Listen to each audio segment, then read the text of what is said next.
हम बात कर रहे थे सब्सिडी की, कि सब्सिडी अगर गवर्नमेंट से मिले तो उसको भी अपन कंसिडरेशन नहीं मानते, जिसका मैंने एग्जांपल लिया था, वीडियो में रिकॉर्ड नहीं हुआ था, तो अभी बहुत स्पीड में बोल रहा हूँ मैं, कि मान लो शुगर केन इंडस्ट्रीज़ के लिए जो लोग शक्कर मैन्युफैक्चर करते हैं उनको गवर्नमेंट सब्सिडी देती है कि आपकी मार्केट प्राइस 50 रुपये होनी चाहिए, लेकिन 50 रुपये में शक्कर बेचोगे तो पब्लिक के लिए बहुत महंगा मिलेगा, तो एक काम करो, इसमें 10 रुपये हम गवर्नमेंट देंगे, 40 रुपये किससे ले लो आप, पब्लिक से ले लो। तो 50 रुपये की शक्कर का 40 रुपये गवर्नमेंट से दे रही है, वो कंसिडरेशन नहीं माना जाएगा, उसके ऊपर जीएसटी नहीं लगेगी। 40 रुपये जो पब्लिक से दे रही है उसके ऊपर जीएसटी लगेगा। समझ में आया कि नहीं आया? कल को प्रशांत भी उठ के आ जाए कि नहीं नहीं सर, गरीबों के लिए तो 40 रुपये भी बहुत महंगे हैं, तो उसमें से भी 10 रुपये भी मैं देता हूँ।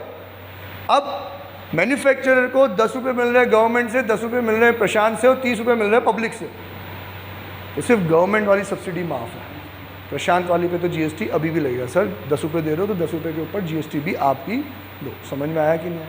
क्लियर?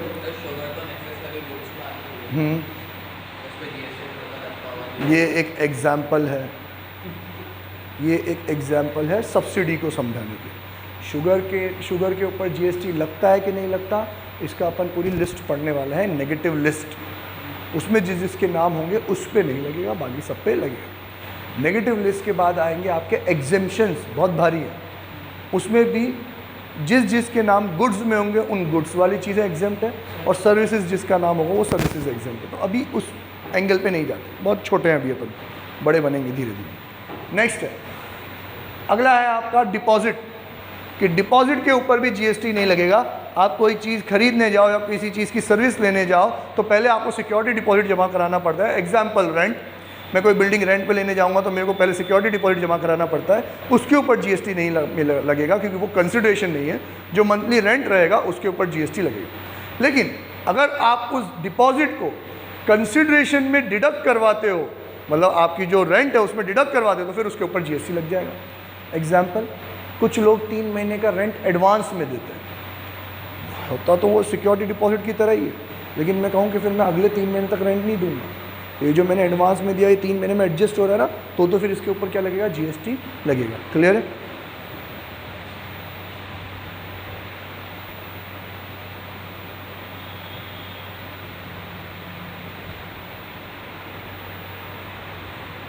सबसे अच्छी बात इस बुक की, जो भी ये पैराग्राफ में लिख के समझाता है उसको बाद में चार्ट दे देता है, तो हर एक पेज पे जो चार्ट है वो बहुत इंपॉर्टेंट है।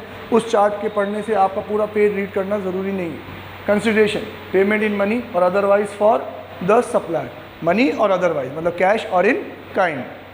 Monetary value of any act, important, any act और फॉरबियरेंस फॉर द सप्लायर। आपने मुझे कोई चीज़ सप्लाई करी, उसके लिए मैं आपके बिहाफ पे कोई काम कर दूं तो वो भी क्या है, कंसिडरेशन। या फिर मैं आपसे कुछ पैसा लेना था वो छोड़ दूं, वो भी क्या है, फॉरबियरेंस। समझ में आया कि नहीं है? जैसे मान लो प्रशांत अपना सीए बन के पेंटिंग का काम करने लग गया, ठीक है, पुताई करता है अभी। अब पुताई करता है तो मुझे इससे घर की पुताई करवानी थी, जो ये काम अधूरा छोड़ा है। अब इसने क्या करा कि कोचिंग की पुताई कर दी। अब कोचिंग के लिए मैं पैसे नहीं दे रहा हूँ इसको, क्या कह रहा हूँ कि वो घर की पुताई जो बाकी है ना वो माफ़ तेरी। समझ में आया कि नहीं आया? तो इसने जो मुझे सप्लाई दी है उसके लिए मैं कोई चीज़ फॉरगो कर रहा हूँ, वो भी क्या है, कंसिडरेशन। उसके ऊपर भी क्या लगेगा, जीएसटी लगेगा। ठीक है? या फिर मैं कह रहा हूँ प्रशांत तूने पुताई कर दी, अब मैं तेरे बच्चे को पढ़ा दूँगा, क्या हो गया, इन काइंड हो गया। तो ये भी क्या है, कंसिडरेशन। ठीक है? By important, by recipient, by any other person. कि ऐसा नहीं है कि आप जिसको सप्लाई करो वही पैसे दे, वही कोई काम करे तो वही क्या है आपके लिए कंसिडरेशन। नहीं, इन कनेक्शन देयर विद कोई थर्ड पर्सन भी पैसे दे दे। जैसे आपके फीस कौन जमा कराता है, पेरेंट्स, थर्ड पर्सन है ना, लेकिन सर्विस किसको मिल रही है, आपको, तो फिर ये क्या है आपके लिए, कंसिडरेशन। मेरे लिए क्या है ये, कंसिडरेशन, थर्ड पार्टी पे कर। देन डिपॉजिट को नहीं मानेंगे, only when the supplier applies such deposit as consideration of such supply. ठीक है? Then excluding subsidy by the central government. कि कोई थर्ड पर्सन भी पैसा दे रहा हो तो उसको भी कंसिडरेशन मानेंगे, लेकिन किसको नहीं मानेंगे? सब्सिडी को नहीं मानेंगे। तो मेरे हिसाब से क्लासिक चार्ट बना रखा है पूरे कंसिडरेशन को अच्छे से समझाने के लिए, जिसमें दो पार्ट उन्होंने बहुत अच्छे कवर करे कि एक तो ये फॉरबियरेंस वाला और एक ये थर्ड पार्टी वाला। समझ में आया? ठीक है, आगे बढ़ते हैं अपन। अच्छा, आगे कैसे बढ़ेंगे? इन्होंने दो पार्ट को बहुत अच्छे से समझा रखा है आपको, एक जिसके ऊपर काफ़ी लिटिगेशंस होते हैं और दूसरा थोड़ा सा जनरल है। पहला है donation receive by charitable institution from individual donors without quid pro क्यो। सुना आपने? Something in return. कि अब अगर मैं किसी चैरिटेबल इंस्टीट्यूशन को डोनेशन दे रहा हूँ विदाउट क्विड प्रो क्यो, तो फिर वो कंसिडरेशन माना जाएगा कि नहीं माना जाएगा? सोच के समझ के बोलना। लॉ पढ़ लिया आपने, क्विड प्रो क्यो याद है ना आपको? अब मैं किसी चैरिटेबल इंस्टीट्यूशन को डोनेशन दे रहा हूँ, उनको कोई पैसे रिसीव हो रहे हैं, ठीक है, मैं उसको विदाउट क्विड प्रो क्यो, विदाउट समथिंग इन रिटर्न, मुझे बदले में कुछ भी नहीं मिल रहा, पर उनके पास वो पैसे आ रहे हैं, तो इनके पास जो पैसे आ रहे हैं वो सप्लाई मानी जाएगी कि नहीं मानी जाएगी? पैसा है ना। इन सप्लाई किसको बोलते हो? पैसे को सप्लाई बोलते हो क्या? सप्लाई में तो क्या होना चाहिए? Goods and service without quid pro क्यो, बदले में तो कुछ दिया ही नहीं आपने, तो फिर इसके ऊपर ये इसको सप्लाई नहीं क्या है? हाँ,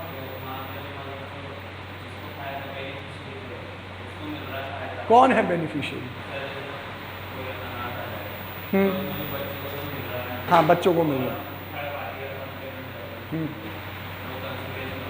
नहीं होगा, नहीं होगा। कैसे? बताता हूँ कि आपने जो डोनेशन दिया है ना वो वॉलंटरी दिया है, आपने कंडीशन से नहीं दिया। रिटर्न आपको या आपके रिलेटेड पर्सन्स को नहीं मिल रहा, ठीक है, तो इसके ऊपर जीएसटी नहीं लगेगी। समझ में आया कि नहीं आया? है ना। लेकिन अब मान लो अनाथालय नहीं है, वृद्धाश्रम है, और कोई नालायक औलाद अपनी माँ को छोड़ गया वहाँ पे, पिताजी को छोड़ गया, और वो अनाथालय उससे फीस ले रहे हैं, तो फिर तो उसको कंसिडरेशन मिल रहा है, तो ही वो पैसे दे रहा है, तो फिर क्या है? सप्लाई, जीएसटी लगेगा। लेकिन जब वॉलंटरी दिया जाता है तब कोई जीएसटी नहीं। इसमें जो लिटिगेशंस होते हैं ना वो क्या होते हैं कि मान लो मैंने किसी वृद्धाश्रम में या अनाथालय में या हॉस्पिटल में या एजुकेशन इंस्टीट्यूट में, स्कूल्स में, मंदिर में, मस्जिद में कहीं भी डोनेशन दिया, तो आपने देखा होगा जो डोनर होता है उसकी तख्ती लगा दी जाती है, नेम डिस्प्ले कर दिया जाता है, इन the memory of this let this one by his son this one. होता है कि नहीं होता? Warm wishes from this. पूरे वो गार्डनों में देखा करो, वो बेंचों पे भी तख्ती लगी हुई होती है, वाटर कूलरों के ऊपर तख्ती लगी हुई रहती है, ठीक है। आप वहाँ जाओ, अभी भारत विकास, हर डॉक्टर के कैबिन के ऊपर तख्ती लगी हुई रहती है। आप किसी भी मंदिर मस्जिद के कंपाउंड में जाओ जहाँ पे आपका वो होता है ना, क्या बोलते हैं उसको, जहाँ पे लोग रुकते हैं उसको क्या बोलते हैं? धर्मशाला, है ना। तो वहाँ पे जो रूम्स होते हैं उन रूम्स के बाहर नेम प्लेट लगी हुई होती है कि डोनर ये है, इन्होंने पैसा दिया है। तो उसके लिए भी कानून बना हुआ है कि अगर आप ये तख्तियाँ लगवा रहे हो तो सिर्फ उसका नाम ग्रेटिट्यूड में शो कर रहे हो कि इन महापुरुष की वजह से ये अच्छा काम हुआ है, तो फिर कंसिडरेशन नहीं, तो फिर जीएसटी नहीं आएगा। लेकिन आप उसके नाम के साथ साथ उसके मैन्युफैक्चरिंग कंसर्न का नाम भी लिख रहे हो, एक फ़ोटो दिखा रहे हो, उसकी बिज़नेस का फ़ोटो दिखा रहे हो, प्रोडक्ट का फ़ोटो दिखा रहे हो, तो फिर ये तो क्या हो गई? एडवर्टीजमेंट हो गई। तो फिर जो उसने पैसा दिया है वो क्या हो जाएगा? जीएसटी लग जाएगा उसके ऊपर। समझ में आया कि नहीं आया? ठीक है, एडवर्टीजमेंट हो गया, क्लियर। तो ये तख्ती वाली बात याद रखना, अगर ग्रेटिट्यूड में है, ओनली नेम है, तो फिर ये क्या है? विदाउट जीएसटी ये सप्लाई नहीं मानी जाएगी, कंसिडरेशन नहीं माना जाएगा। लेकिन अगर बिजनेस की एक्टिविटीज शो हो रही है, एडवर्टाइजमेंट का कोई सा भी रूप आ गया, तो फिर तो ये कंसिडरेशन है, जीएसटी लग जाएगा। Then art work send by artist to galleries for exhibition. मैंने आर्ट गैलरी लगाई, आज सब आर्ट के शौकीन यहाँ आओगे, ठीक है, यहाँ आके पेंटिंग्स पसंद करोगे, जो अलग अलग अलग अलग ऊंचे या नीचे या छोटे या बड़े पेंटर्स ने बनाई होगी। तो उनकी जब ये यहाँ पे पेंटिंग्स डिस्प्ले होगी ना, मैं उनको कोई पैसे नहीं दूंगा, आर्ट गैलरी वाला उनको कोई पैसे नहीं देगा। लेकिन किसी महापुरुष को पेंटिंग पसंद आ गई और डील हो गई, तो फिर जो कंसिडरेशन मिलेगा पेंटर को, वो कंसिडरेशन। समझ में आया? क्लियर है? ठीक। अब ये 2 एग्जाम्पल हमने कहानी के रूप में बड़े अच्छे से पढ़ लिए। आप लोगों का काम है रीडिंग का। मुझे जहाँ तक ध्यान है कुछ भी नया नहीं मिलेगा आपको पढ़ने के लिए इस पूरे पेज में। 2 एग्जाम्पल पढ़ लो, हमारा एग्जाम्पल बिल्कुल फिट बैठेगा। भूषण ने डोनेट कर दिए black board. Charitable yoga institution में Yoganishtha Sansthan printed underneath a black board, so donated, good wishes from mister Bhushan, है ना? सप्लाई नहीं, ठीक है। Next, Shrimati Durga Devi donated some money to a temple in the memory of her late father. Durga Devi ने उनके पिताजी जो जिनका नरकवास हो गया उसके लिए उन्होंने क्या दे दिया? Donation they the. The temple trust constructed a room, उन्होंने वो नर्क बना भी दिया, मतलब उन्होंने वो रूम बना भी दिया और बोला such donation and road donated by Shrimati Durga Devi in the memory of her father. ना दुर्गा देवी का बिजनेस आया ना फादर का बिजनेस आया, तो क्या ये कंसिडरेशन मानेंगे? नहीं मानेंगे। क्लियर? यहाँ फिर उसने समराइज कर दिया आपको कि हर चीज़ को हम समराइज कर दें तो क्या होना चाहिए?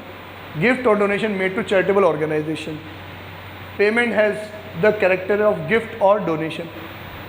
इस चीज़ का कैरेक्टर होना चाहिए, गिफ्ट और डोनेशन का कैरेक्टर होना चाहिए। पर्पस इज फिलैंथ्रोपिक, सेवा भाव, that is it leads to no commercial gain and not advertisement, तो फिर इसको कंसिडरेशन नहीं मानेंगे।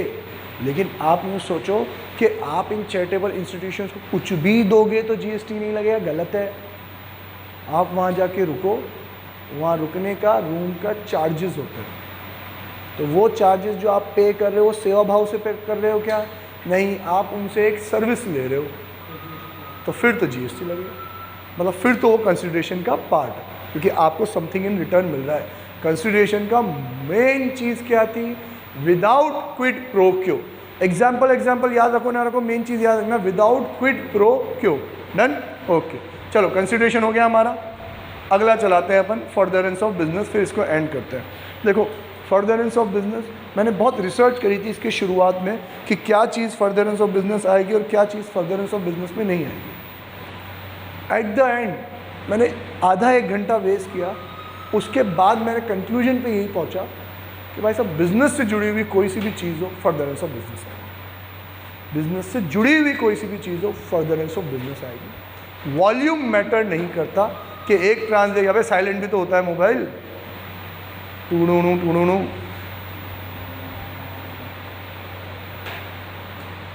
बिजनेस से कोई सी भी चीज़ जुड़ी हुई हो फर्दरेंस ऑफ बिजनेस कहलाएगी।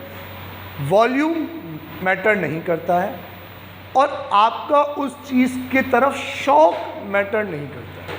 और एक बहुत परफेक्ट एग्जांपल है कि सलमान खान घर पे फ्री टाइम पे पेंटिंग भी करता है, याद है आप लोगों को? नहीं याद? सलमान खान पेंटिंग करता है, उसकी पेंटिंग लाखों करोड़ों रुपए में बिकती भी है। और हाँ,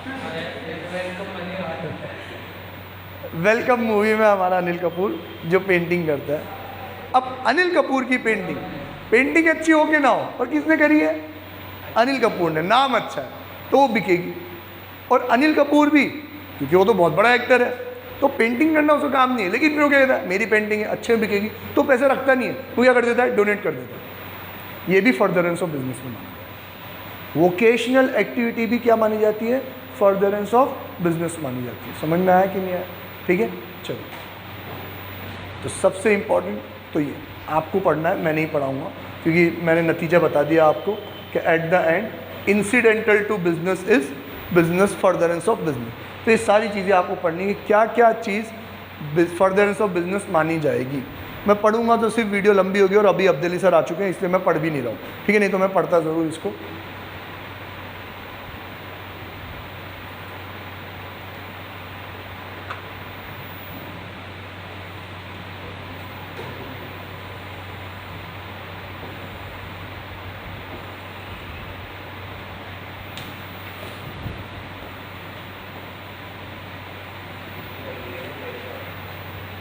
फर्दरेंस ऑफ बिजनेस के एग्जाम्पल इंपॉर्टेंट। पहला एग्जाम्पल, ऋषभ ने अपनी पुरानी कार बेच दी, तो फर्दरेंस ऑफ बिजनेस है कि नहीं है? सर वो पर्सनल यूज़ के लिए आया था, फिर उसने वो बेच दी, तो फर्दरेंस ऑफ बिजनेस है? नहीं, पर्सनल है ना, फर्दरेंस ऑफ बिजनेस से माना जाए। लेकिन ऋषभ यही कार अपने बिजनेस यूज़ के लिए लाया था, फिर उसने बेच दी, फिर फर्दरेंस ऑफ बिजनेस है। हाँ, बिजनेस के असेट्स, बिजनेस की कोई सी भी चीज़ बेचोगे तो वो क्या है, furtherance of business. Next, Manikarnika ने अपनी जो ज्वेलरी थी वो किसी ज्वेलर को बेच दी, फर्दरेंस ऑफ बिजनेस है। पर्सनल यूज़ की ज्वेलरी थी, उसने ज्वेलर को बेच दी, फर्दरेंस ऑफ बिजनेस नहीं। सुंदरम आचार्य, फेमस एक्टर, मतलब हमारा Anil Kapoor, famous actor, paint some paintings and sell them, the consideration from such sale is to be donated to a charitable trust, kind human, being human है ना। तो ये सलमान खान ने पेंटिंग बनाई, बेची, और पैसा कहाँ जाएगा, बीइंग ह्यूमन को जाएगा। Sale of paintings by the actor qualifies as supply, ये सप्लाई मानी जाएगी क्योंकि ये एक वोकेशनल एक्टिविटी है। वोकेशनल एक्टिविटी को भी सप्लाई में, बिजनेस में काउंट किया जाता है। डन।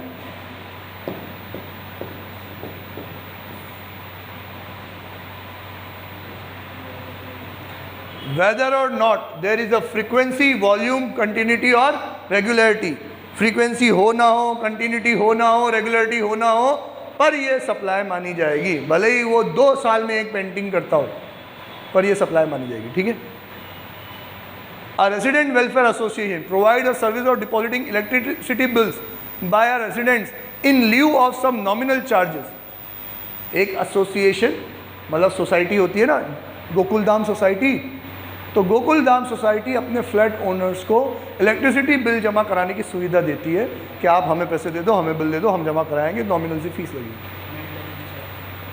लगेगा, सप्लाई है कि नहीं, फर्दरेंस ऑफ बिजनेस है कि नहीं। जो भी सोसाइटी अपने मेंबर्स को सर्विस प्रोवाइड करती है वो फर्दरेंस ऑफ बिजनेस माना जाता है। ठीक है, यही उनका कामकाज है, पर्सनल नहीं है कुछ। ठीक है। Provision of service by a club, ये याद रखना है आपको, by a club, association, society to its members is treated as supply as is included in the definition of business. ठीक है। Services provided by associations to their members is included in the definition of business, जो मैंने आपको ऊपर mark करा दी, जो आपको अच्छे से पढ़नी है। ठीक है। Services by way of admission, ये भी बिजनेस है।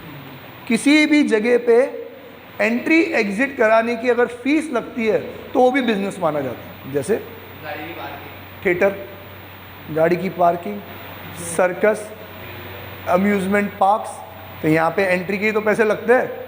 अब वाटर पार्क में तुम जाओगे, एंट्री के पैसे लगेंगे, मैं तो नया ही नहीं, पैसे क्यों दूँ, ऐसा थोड़ी होता है भाई। एंट्री के पैसे हैं तो अंदर जा रहा है, पैसे लगेंगे। तो फिर ये क्या है आपके लिए, ये भी बिजनेस का पार्ट है, इस पर भी पैसे लगेंगे। देन अगला, शायद आपको मजा आए, वो ढींच ढींच ढींच ढीं, याद आया कुछ, रेस मूवी पहली वाली, सैफ अली खान वाली, जिसमें वो घोड़े दौड़ाता रहता है सबसे शुरू में। ठीक है। तो रेस कोर्स वाली एक्टिविटीज़ आपको पता है कि एक रेस क्लब ने टर्फ बना रखा है, वहाँ पे घोड़े दौड़ाते हैं वो लोग, और बाकी सब आके सट्टा लगाते हैं, ये वाला घोड़ा मेरा, ये वाला घोड़ा मेरा, इस पे इतने, इस पे इतने, इस पे इतने। वो क्लब का काम क्या होता है, चीज़ों को ऑर्गेनाइज करना, जिसने जितने का दाव लगाया उसके ऊपर ये लोग क्या लेंगे, थोड़ा सा कमीशन ले लेंगे। तो ये बिजनेस एक्टिविटी है कि नहीं है। इसके ऊपर जीएसटी लगेगा नहीं लगेगा, लगेगा। समझ में आया। ठीक है।